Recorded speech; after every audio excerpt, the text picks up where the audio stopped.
Greetings, Embers. Welcome to Back to Ashes. My name is Phoenix. I'd like to thank the reformed members of the channel: Les Crispin, Tammy Slayton, CAG, Denise S., Through Scrutiny, Samantha Place, Stephanie McLaren, Corpse Lover, Normie DW, Christy Elias, Cindy Cleveland, and Patty's niece.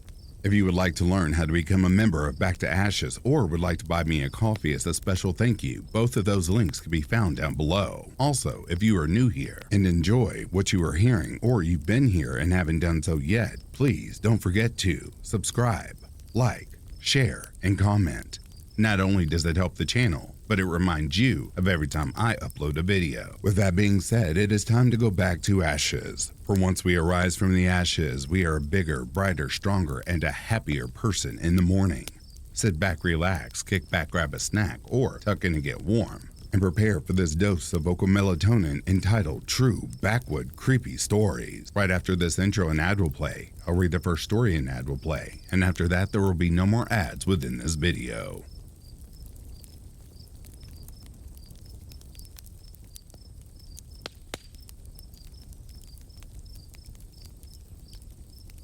I was camping with my kids when I woke up to a sound of blood-curdling screaming.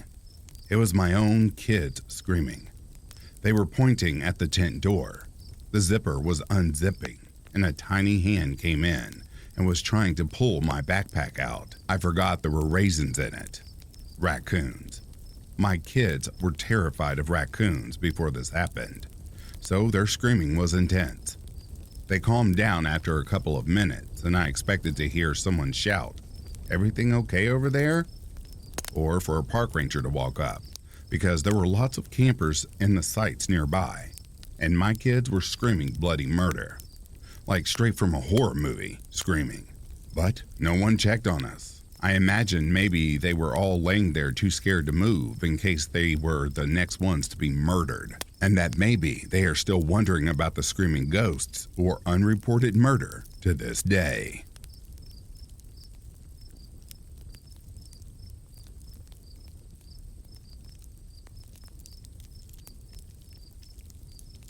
So this story isn't all that scary once you find out what's going on in the end, but was very unsettling at the time. This story is true. Here we go. This happened last summer.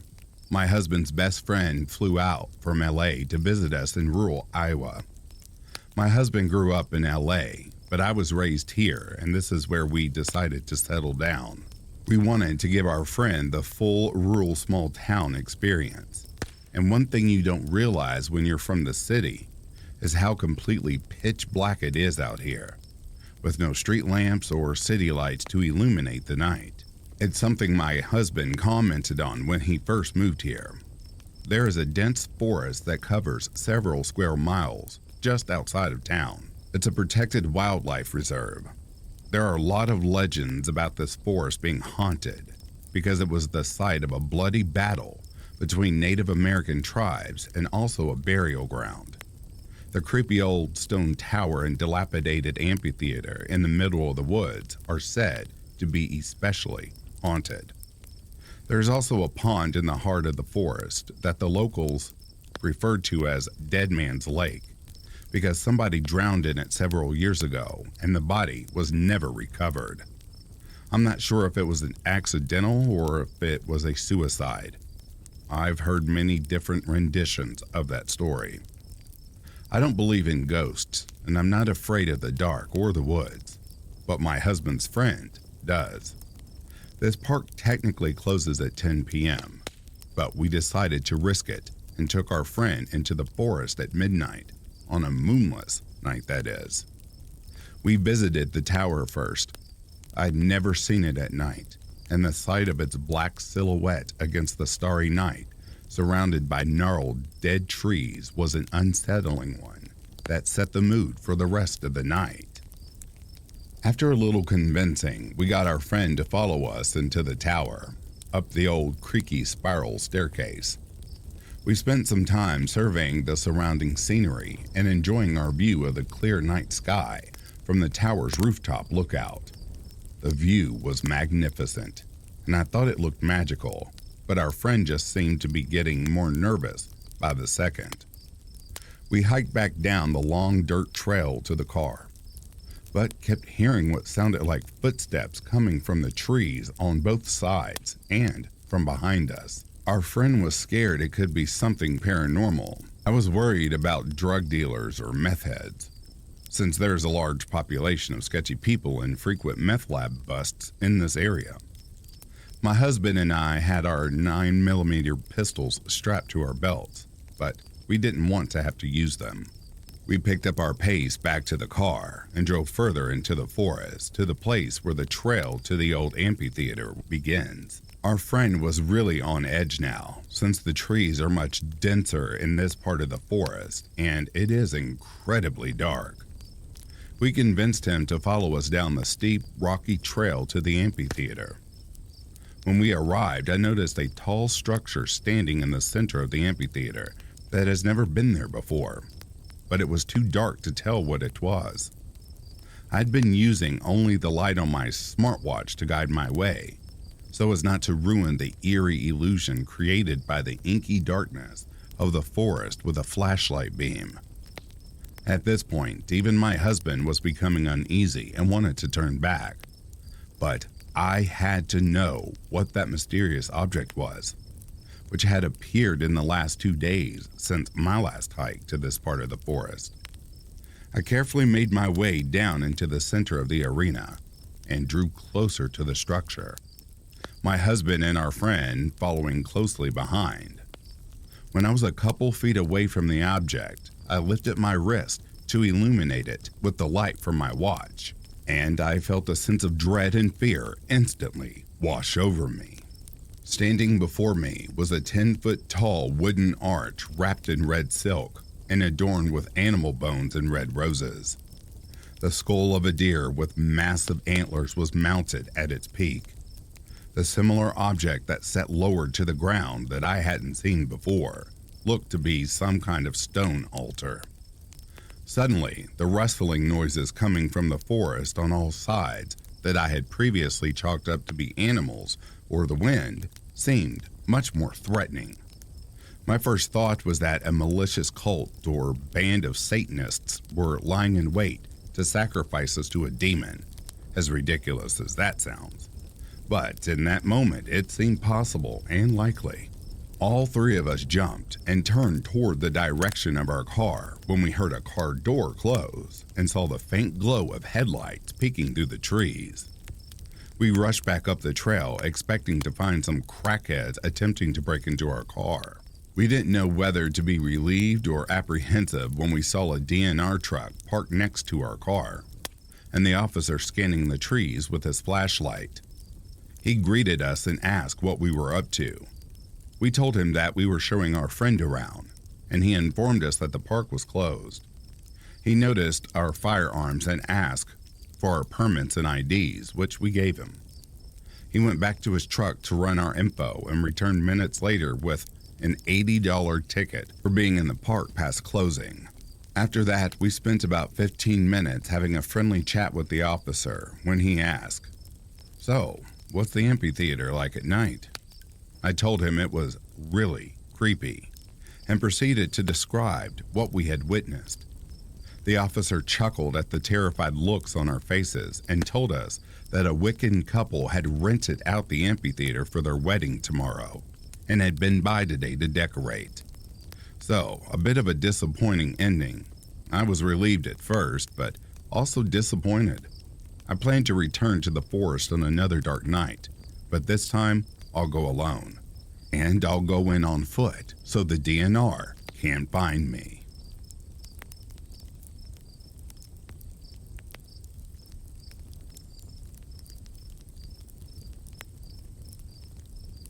So I've been sitting on this experience for a while.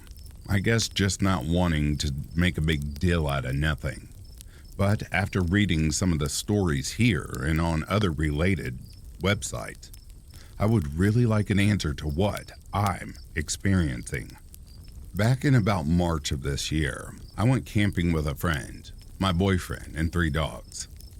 My friend slept in his tent with his dog, and I slept in my tent with my 2 dogs and my boyfriend.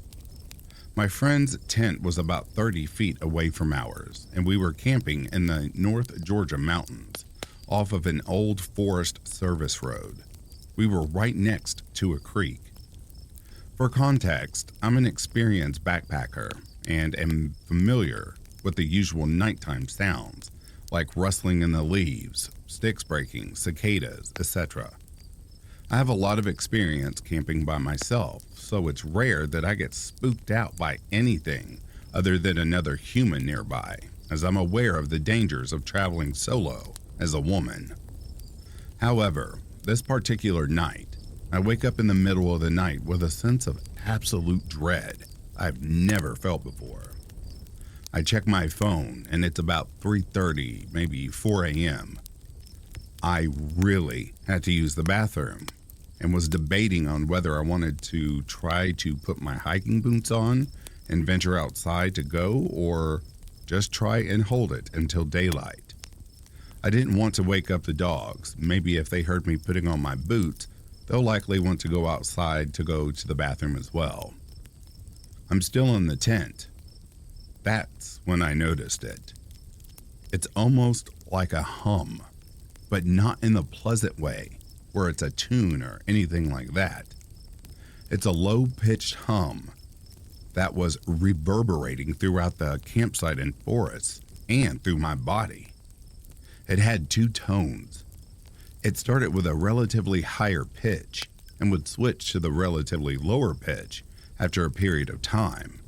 Then it would start over without a break in the sound at all. It wasn't soft either. I felt like it was covering the entire wooded area we were in. It didn't sound like an animal, a person, a machine, or anything that I've ever heard of. At this point, I absolutely cannot hold off on a bathroom trip any longer. I quickly put on my hiking boots and quietly tell the dogs to stay put. My boyfriend is still sleeping. I unzip the tent and go outside, and the entire campsite was covered in this spooky-ass fog. But it felt like it was my vision that was foggy, not the actual air. I couldn't see a damn thing. The two-tone humming then got louder. I do my business about 5 feet away from my tent. Sorry, but there's no way I was venturing any further than that.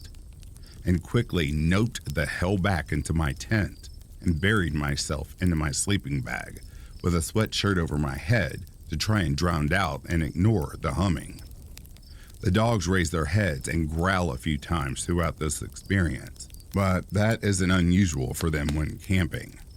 I never saw any figures or lights in the woods, but I also was not looking for them and was trying to ignore the entire experience. Does anyone know what this humming could have been?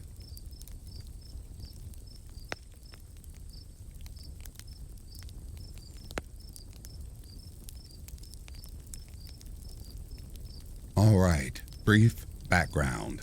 I want to begin by clarifying that the majority of this post is a prelude to my actual upcoming amateur investigation. What I'll be documenting in this story is essentially a compilation of stories I've been told, some retelling of others, and also what little I've already checked out myself. I will not claim validity to any of the accounts I'm about to give you. All I can be certain of is that I trust dearly the person from which I continue to get a lot of these stories, as they are the mother of a close friend I've known for over 10 years. Honestly, some of this stuff gets a little weird for belief, but I intend to put it to the test however I can soon.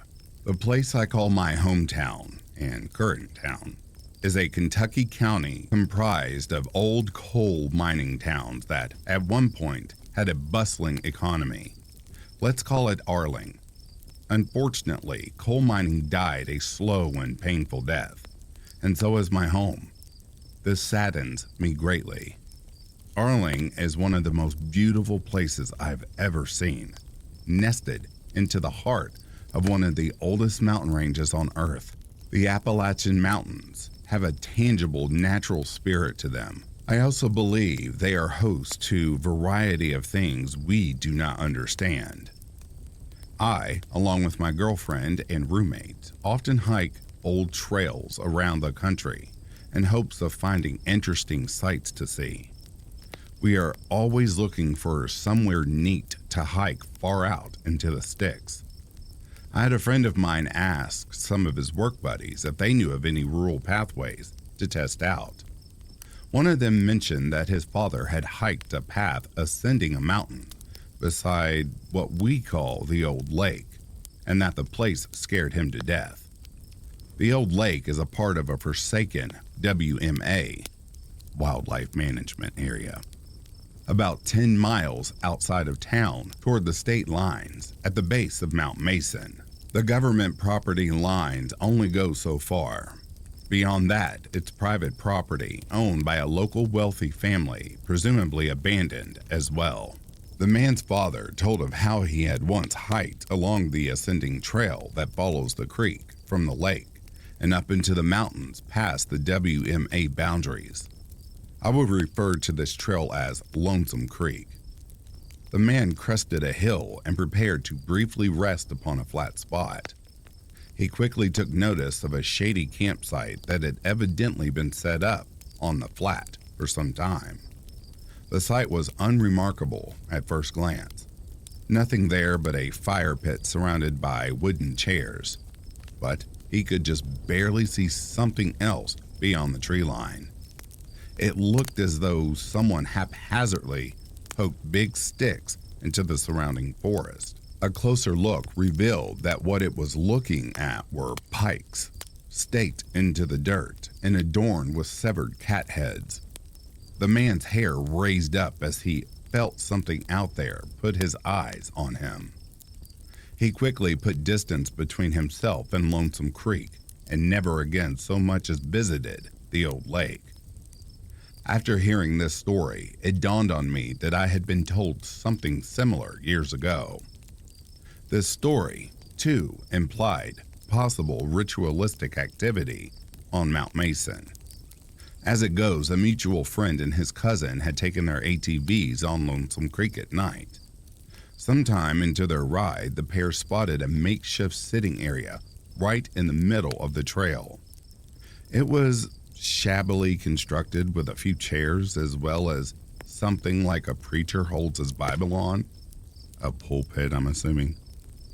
Even more frightening was a recently doused fire in front of this pulpit. Someone had been there just before they arrived. The two riders killed their engines and unseated themselves, looking around the ridge with their flashlights. Needless to say, they didn't bother shining their lights and left in a hurry. They probed no further. Remembering this incident was enough to have me look deeper into this harrowing mystery. The occult aspect of Appalachia has always intrigued me. Everything from folk magic to the blackest of practices pervades the history of the hill folk and their predominantly Scottish-Irish ancestors who immigrated long ago.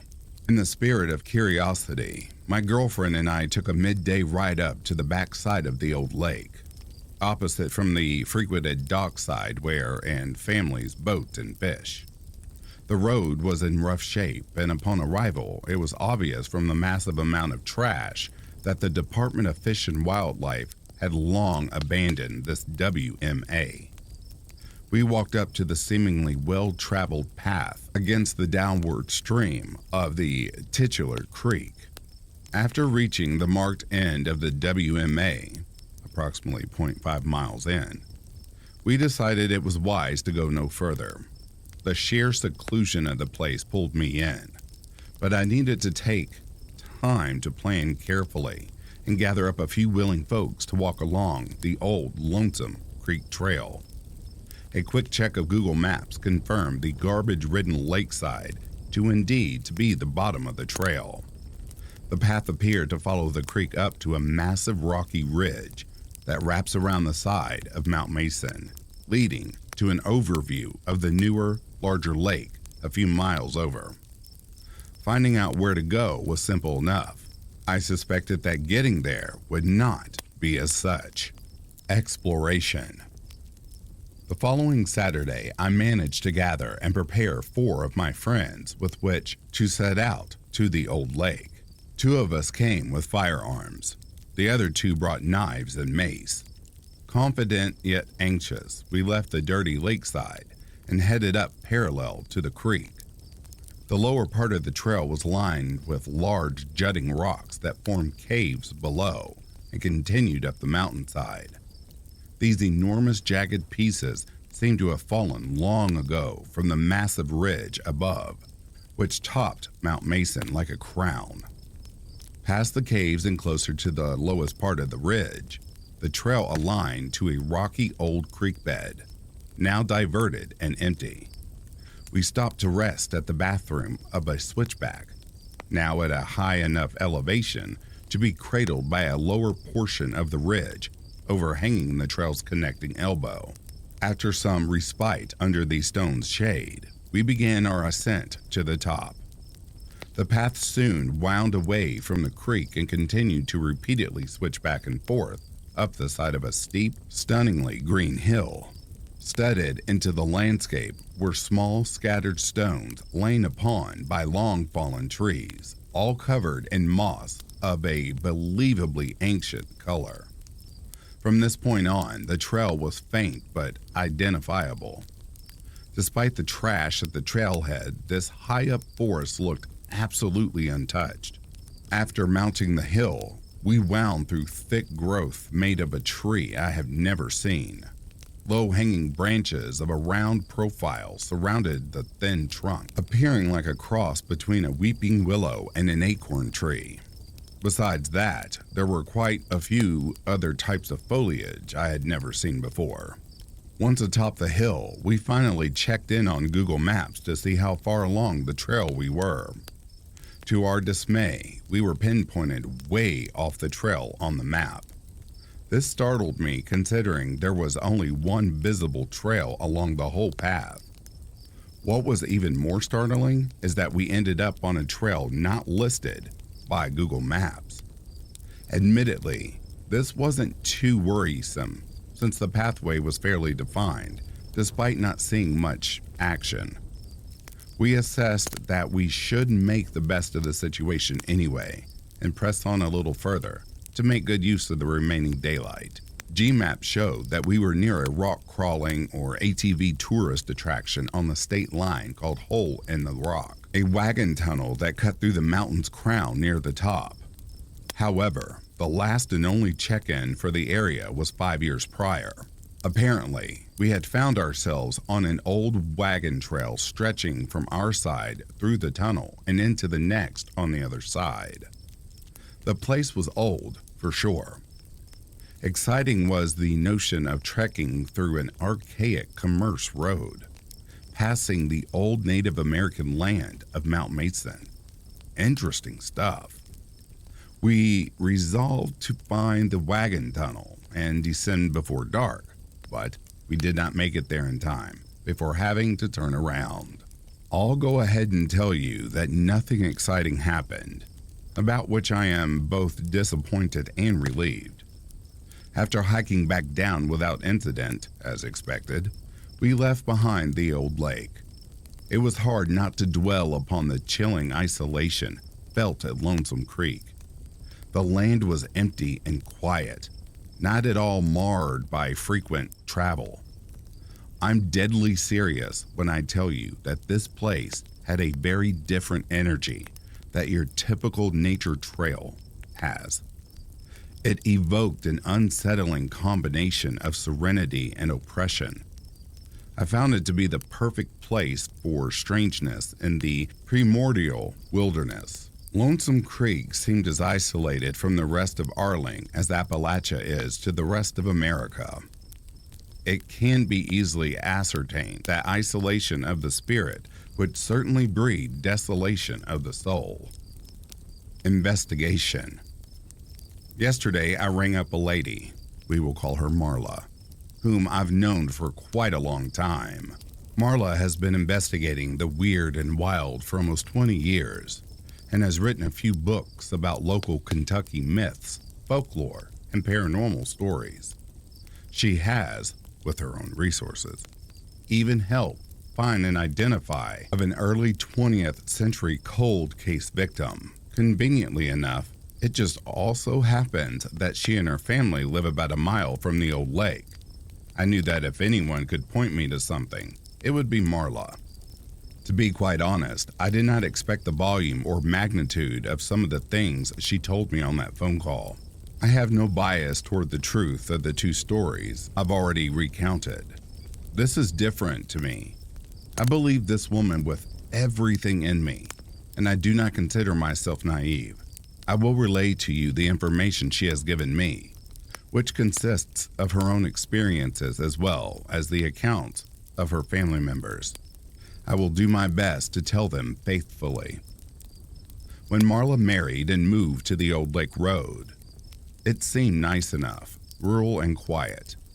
She had her first child in 1993, who would grow up to be one of my best friends. When he was barely a toddler, his maternal and paternal grandfathers often took him to the woods, across the road from their house, through their family cemetery and up a long dirt path.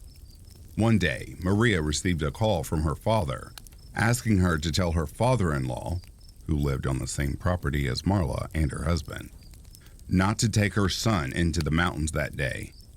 He said he'd seen some strange folk camping there who seemed a little suspect.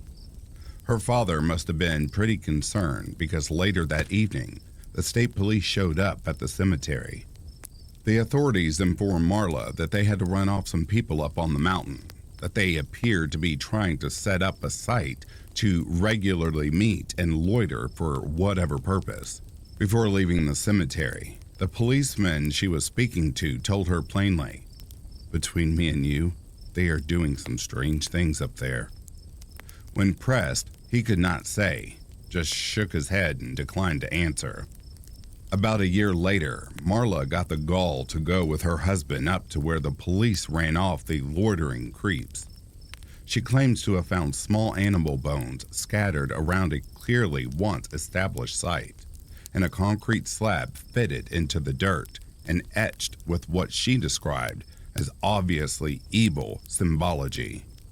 This was a time before cell phones, so she has no photo evidence. Side note, she has also given me permission to check out the area, so I may have something tangible for that in the inevitable update post. The next weird experience to befall Marla did not come for almost 6 years. It seemed to have spooked her more than anything else, she has told me. One evening, Marla thought it would be fun to take her son, then age 7, on a walk to the old lake to check out the creek, catch salamanders and find rocks as they often did along the river which runs beyond their property. They made their way to the lake and followed Lonesome Creek up toward the initial incline and past the marked WMA area. Apart from the creek babble, Marla caught ear of what sounded like loud voices further into the woods. As she and her son continued up to face the second incline, it became evident that a group of people were gathered toward Mason's Crown. A loud voice echoed from above, booming and fervent, like that of a typical Southern preacher. The voice spoke rapidly and was periodically answered by groups of voices, which spoke in unison. Marla and her son listened closely. The chanting began to cease and everything fell quiet. The eerie silence was broken by the man's booming voice, angrily shouting in Marla's direction from high atop the ridge. Marla grabbed her son and ran all the way back down to the trailhead, fearing that whoever gathered there had seen her and was warding her off. Like the others, she's never since been back to Lonesome Creek. Years after her experience with the chanting voices, Marla recounted a time her father and father-in-law had been part of something unexplainable when traveling the trail from the Kentucky side of Mount Mason. Though they followed a path that both had walked many times before, the two men became disoriented and got lost. Marla's father said that an anxious feeling washed over him and suddenly, It was as if they simply were somewhere else entirely. They made it home unharmed in an amount of time they described as unusually short, but were never able to explain the event. It was later realized that they had somehow ended up on the other side of the state line on Mount Mason, way out there. This was not her only account of this phenomenon. Just 2 years after the incident, her father described, 2 fish and wildlife officials showed up at her house in the middle of basically nowhere. The men admitted that they had no clue where they were. They told Marla they were trying to get to their destination on the neighbor state side, but somehow became lost and ended up on the Kentucky side. I find it unsettling that despite having maps and being otherwise familiar with their territory, they ended up miles and miles off track. Marla noted that they were visibly shaken by the experience. As time has crept almost 20 years past, Marla has searched for answers to her experiences, but has found few. The only presumption she has gleaned is that there have been unexplainable forces in these mountains since they were settled and probably long before. Appalachia is closely tied with various oddities and old traditions, both good and bad. Benign covens of witches, yet existent within unbroken bloodlines. Wannabe satanic sects composed of lunatics who gain pleasure through infliction of suffering. Old secret societies once prominent, but that have since died, with coal country's prosperous towns dotted across all of rural Appalachia. There is much to be uncovered, and there is even more that should be altogether left alone. Afterward and continuation. If you think about it for a moment, this sort of place really is a perfect hiding place for things of a darker nature. An isolated mountain range with an ancient soul wherein you can find whatever old secrets you may be looking for. My dilemma is whether or not trying to find them is a good idea. The things I've written are the only bits of information that Marla has given me, relevant to the ill air at Lonesome Creek and Mount Mason. There is much more than she has shared with me regarding other areas in Arling and surrounding counties that I will share within another time. I fully intend on going back to follow the stream of Lonesome Creek itself up the mountain and onto that ridge. I want to be fully prepared to investigate the secrets of the creepy old wagon trail where dark things surely took place. Interestingly enough, I have discovered that a wealthy old family in Arling owns the suspect property along the ridge. Maybe next time we will find the path to get there. Stay tuned in the coming weeks. Marla and I are supposed to meet in person so that I can write up some of her stories down for good detail. I may very well have some interesting photos and documentation coming up.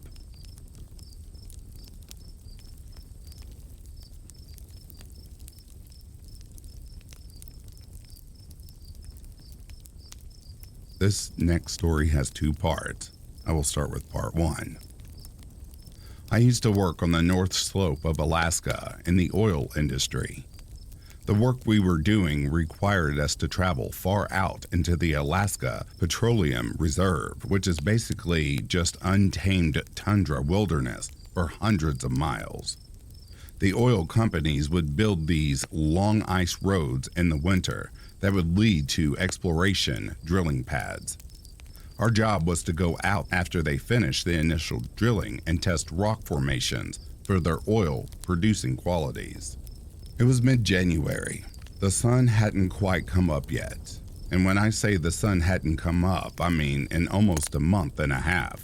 Polar nights are intense. The particular well site we were traveling to was about 60 miles west of Alpine, Alaska, deep in the wilderness.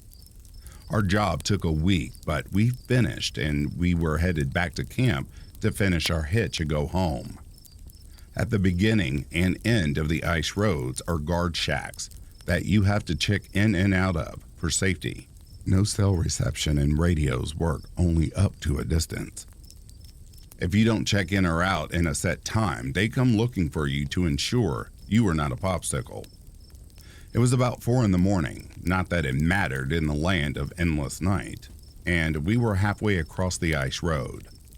Travel was slow, as the speed limit on the roads is only 25 miles per hour, when something appeared on the road in our headlights. It was a man, in jeans, sneakers, and a hoodie jacket, walking down an ice road in wilderness tundra at 4 a.m., and it was negative 20 degrees outside. It's not unusual for the local Inuit people to be out this far hunting.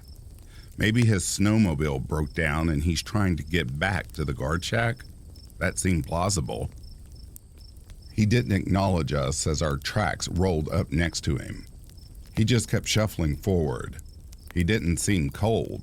His clothing, while totally not appropriate for the extreme weather, appeared warm and dry.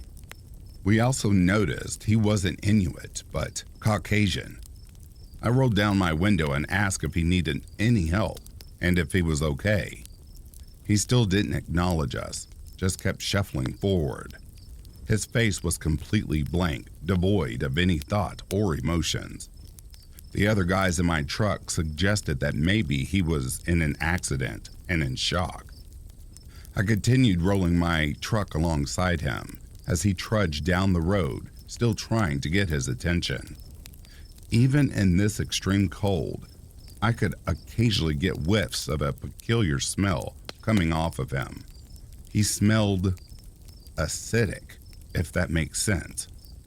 There was just a lot about this guy that made the hair on the back of my neck stand up. The guy behind me in the truck's crew cab had had enough of all of this. He rolled down his window and reached out to grab the guy. He later said he was just going to try and shake him out of his stupor. Before my buddy's hand could reach him, though, this walking popsicle spun around and latched onto my buddy's outstretched arm. He glared at my buddy and then at me with this look of pure rage, not removing his hand from his arm. If emotions had a physical temperature, this guy could have melted the entire tundra that night. My buddy groaned in pain as he tried to get his arm free from Mr. Popsicle. At that moment, this guy starts screaming in our faces. There was so much hate and rage and anger in that scream. It was absolutely terrifying. I slammed on the gas and spun out on the ice for a second before the wheels caught and launched us forward. Popsicle Dude still had a hold of my buddy's arm and was trying to pull him out of the truck. He was running alongside the truck while the other guys in the cab held on to my buddy to keep him inside. After several moments, if it had only have been a few seconds at most, my buddy tore free from this guy and we hauled ass to the guard shack, another 30 miles down the road. We checked in with the guards and reported what we had just seen. The guard was looking at us like we were pulling a prank, but policy said they had to check it out regardless. My buddy's arm was sore, and when he pulled back his sleeve, there were noticeable bruises in the shape of a hand around his arm. We filed a report with the guard and were told to head back to our camp. None of us really wanted to talk about what happened, and it was a quiet drive the rest of the way. We flew home the next day. The next time we saw the guard at this shack, we asked him if they ever saw Mr. Popsicle on their patrols. He told us they searched up and down that ice road for a solid 12-hour shift and saw nothing. Not even tracks in the snow leading off the road. He told us it was a good prank and that he'd get us back for making him waste a shift driving around. But it wasn't a prank. Who would make up a story like that? And who would willingly bruise their arm for a dumb prank? We never got a satisfying answer to what happened that evening. I still wonder about that dude.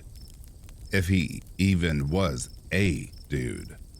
The Alaskan tundra is a weird place, and that was just one of my many weird stories from my time up there. Here's the second story to go along with what I just read. It was March on the slope. While still in the depths of Arctic winter, with the equinox approaching, the day-night cycle was becoming more even. My flight to the slope was delayed due to a large blizzard which shut down the Dead Horse and Cooperuk airstrips. I spent 3 days waiting in Anchorage until the storm cleared and we were able to fly. Landing at the Cooperuk airstrip, it was evident the blizzard was more severe than we had initially thought. While whiteout blizzards are common, actually snow accumulation is not. This storm, though, was a monster. Snow drifts several stories tall ran up against the camp housing. Our work trucks and equipment were completely covered in snow, and it took a full day of digging to get them out. As soon as the trucks were free, we were off to our first job assignment. No time to rest in the oil field. Traveling anywhere after a storm this size is a nightmare. To get to the work site, we had a bulldozer escort us, breaking up any remaining drifts as we went. The dozer cleared our work area around the well house and we began to rig up our equipment. It took little time and soon we were back to the normal humdrum life of Arctic oil well maintenance. Over the radio, we got a call from the bulldozer operator as he left that he had seen a giant black animal headed our direction. He couldn't tell if it was a wolf or a big dog, but it was massive and moving erratically. In the winter, many animals aren't active on the slope. Caribou, musk oxen, and foxes are the usual wildlife you'll encounter out in the snow. The animals keep to themselves for the most part, but you learn very quickly to never look the animals in the eyes if they approach you. This goes doubly for the white foxes, and I advise you to do the same. The grizzlies are hibernating. The male polar bears are hunting on the sea ice, while the females are denned up with the new cubs. Wolves aren't unheard of, but rarely leave the Brooks Range Mountains, a couple 100 miles to the south. Whatever the operator saw, we would keep watch, but it wasn't our problem. It was a problem for the bear police. We went about our work, albeit cautiously. It's interesting to note that oil companies on the slope have private security officers who, besides being private law enforcement, also try to minimize encounters with wildlife. We referred to them as the bear police, which is a cute name for a rather dangerous part of their job. These security officers are the only personnel on the North Slope, outside of regular law enforcement, that can carry firearms. Their primary job was encountering large predators and to harass them until they leave. This is done with beanbag guns or loud noises at first. When that fails or the animal is unusually aggressive, lethal force is needed. We had settled into our work and forgot about the wolf or dog or whatever it was. I needed to take a leak. I go out of the truck and walked behind the well house to take care of business. My crewmate came over the radio telling me to get back in the truck. There was a wolf coming out from behind the well house where I had just been, and he was pacing after me. I didn't look behind me. I just ran back and jumped into the truck. I'm not taking any chances, even if it was a crewmate practical joke. Once inside, I looked out, and sure enough, trotting towards the truck was a large, black, male wolf. He approached our trucks and plopped down on the snow in front of us.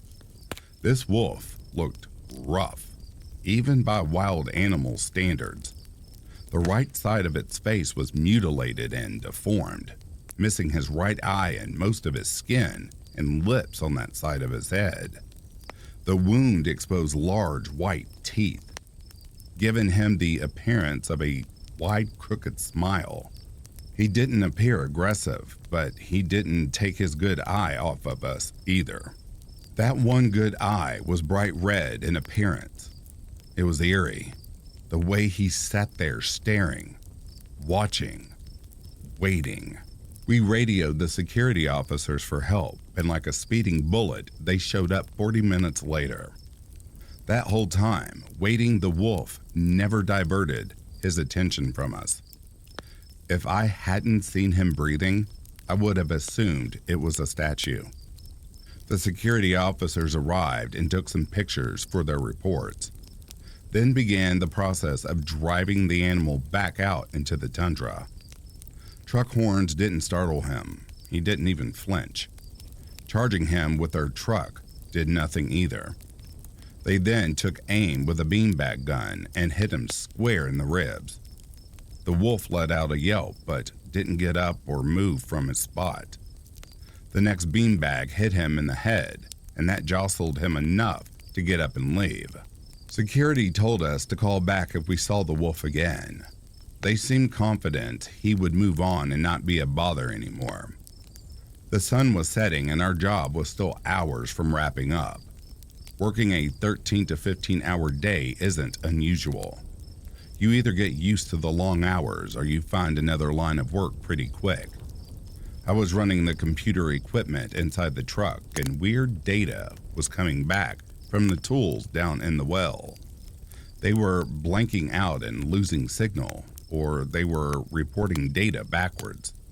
But diagnostics wasn't indicating any issues. To the computer systems, everything was operating normally. I tried a few different things to fix the issue, but it persisted. One of the workers went out to the wellhead to check the gauges and cables, trying to isolate the problem from there. He was outside for not more than 5 minutes before the night was pierced by a long, bellowing howl. This was immediately followed by the high-pitched shriek of our crewmate. Throwing the door open, I was able to catch a fleeting glimpse of a large dark figure running behind the wellhouse. Our crewmate ran past us and jumped inside. Pale, sweating, and full of adrenaline, he tried to relay what just happened. Through his panting, he said he was in the wellhouse checking the cables when someone walked up behind him. Thinking he was one of us, he started a conversation with his back turned. When he got no reply, he turned and was met face to face with a 7-foot-tall black wolf standing on its hind legs. It stood between him and the door, growling. Without thinking, he flung his pipe wrench at the beast and struck him hard in the chest. That's when it let out a howl and ran off. Our crewmate was adamant this was the same wolf from earlier, because its face was mangled in that crooked half smile and one fiery red eye. Myself and the others on the crew had a hard time believing he saw a giant wolf man. We had no doubt he saw the wolf, but we reasoned that in his panic, he hallucinated that it was upright like a man. But we'd all encountered enough weird things on the slope to never count out the impossible. We radioed the security officers and told them the wolf had returned and waited inside the truck. What else could we do but wait? I wasn't about to go there and fight Satan's guard dog with a clipboard and a mouse pad. Every time we felt like things settled down outside, we would hear a growl or something would push against the truck. Periodically, we could see something pacing in the dark, just beyond the reach of the work lights. Even though we were inside a locked truck cabin, it was still a very vulnerable feeling. We were very much trapped. I'm sure it felt similar to what divers experience inside a shark cage far out at sea. All of this went on for an hour while we waited for someone to show up. Finally, coming up the road, we could see headlights of 3 approaching vehicles. The security team had showed up, this time with actual rifles. Over the radio, we told them what had been going on. You could feel their disbelief and eyes rolling through the radio. That sass and disbelief soon faded when we explored the work site and found it covered in fresh, large wolf tracks. The security team split us up with 2 trucks headed out to search for the wolf, while the last one remained with us as we loaded our equipment and finished our job.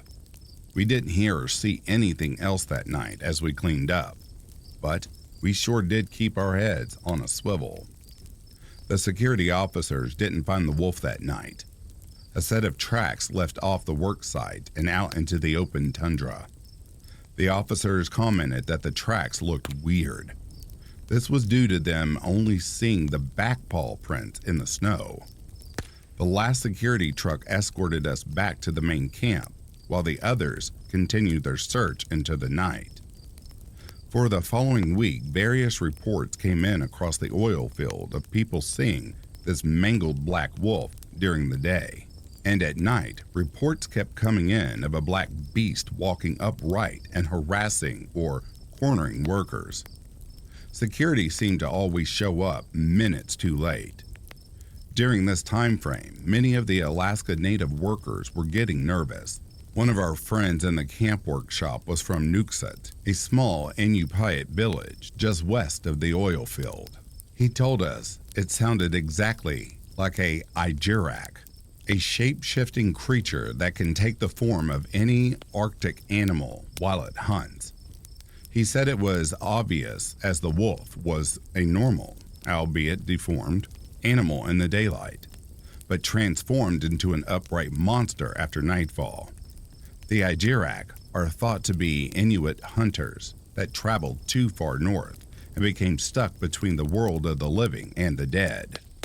They transformed into evil, deformed men with sideways mouths and eyes. They used their power of shape-shifting to hunt other Inuit, especially children.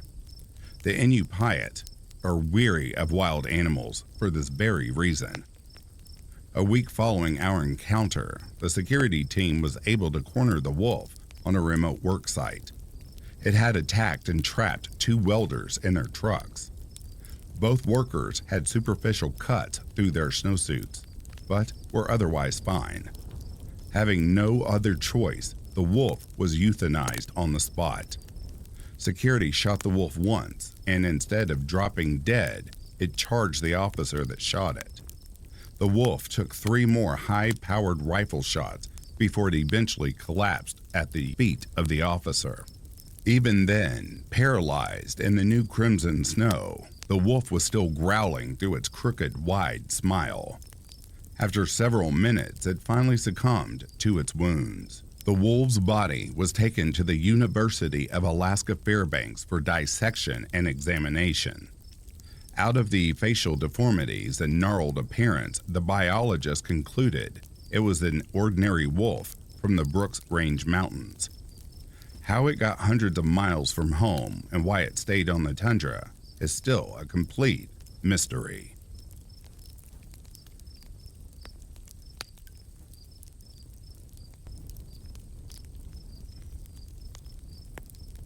And that, dear listeners, brings a close to these true backwoods creepy stories. If you are sleeping, I hope Slumberland is treating you comfortably. If you're awake, I hope you've enjoyed this collection. Until next time, please take care of yourselves. I'll be reading to you soon. Have yourself a good morning, a good afternoon, or a good evening. Peace, love, and light to you all.